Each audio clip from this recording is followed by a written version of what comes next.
بسم الله الرحمن الرحيم. الرحمن علم القرآن خلق الإنسان علمه البيان. الشمس والقمر بحسبان والنجم والشجر يسجدان.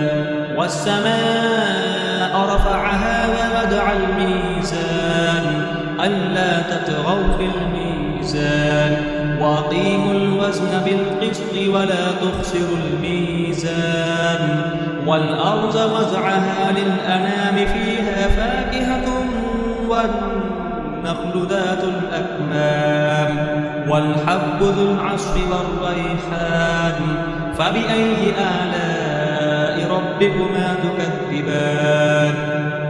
خلق الإنسان من صلصال كالفخار وخلق الجان من مارج من نار. فبأي آلاء ربكما تكذبان؟ رب المشرقين ورب المغربين. فبأي آلاء ربكما تكذبان؟ مرج البحرين يلتقيان بينهما برزخ لا يبغيان. فبأي آلاء ربكما تكذبان؟ يخرج منهما اللؤلؤ والمرجان. فبأي آلاء ربكما تكذبان؟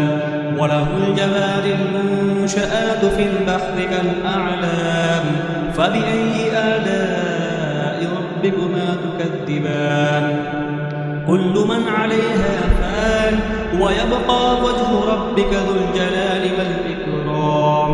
فبأي آلاء ربكما تكذبان؟ يسأله ما في السماوات والأرض كل يوم هو في شأن. فبأي آلاء ربكما تكذبان؟ سنفرغ لكم أيها الثقلان. فبأي آلاء ربكما تكذبان؟ يا معشر الجن والإنس إن استطعتم أن تنفذوا من أقطار السماوات والأرض فانفذوا لا تنفذون إلا بسلطان. فبأي آلاء ربكما تكذبان؟ يرسل عليكما شواظ من نار ونحاس فلا تنتصران.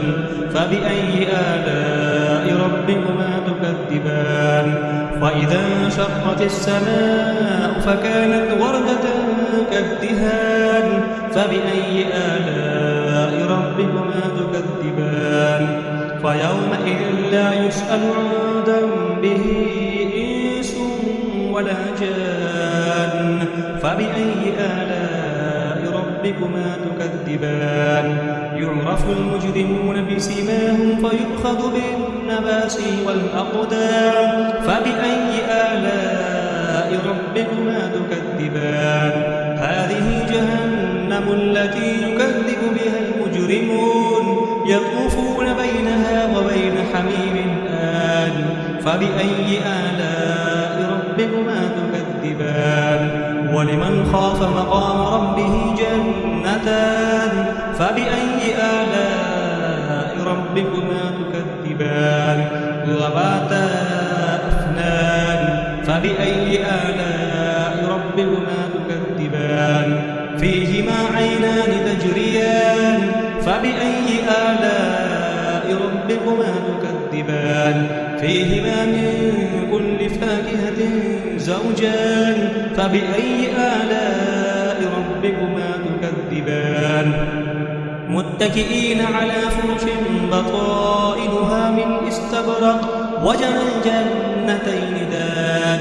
فبأي آلاء ربكما تكذبان؟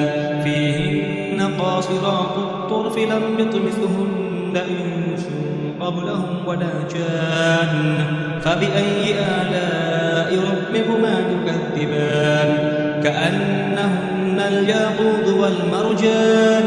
فبأي آلاء ربكما تكذبان؟ هل جزاء الإحسان إلا الإحسان؟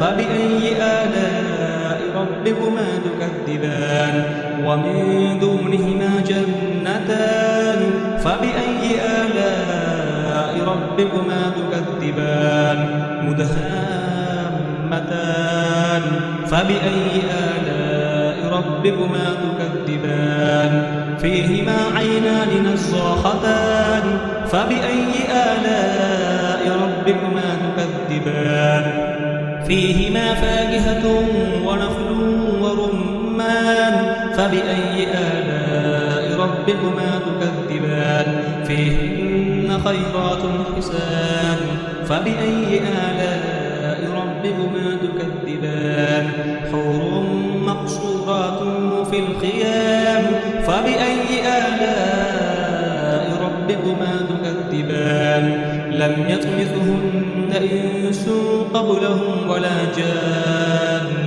فبأي آلاء ربكما تكذبان متكئين على رفرف خضر وعبقري حسان فبأي آلاء ربكما تكذبان تبارك اسم ربك ذي الجلال والإكرام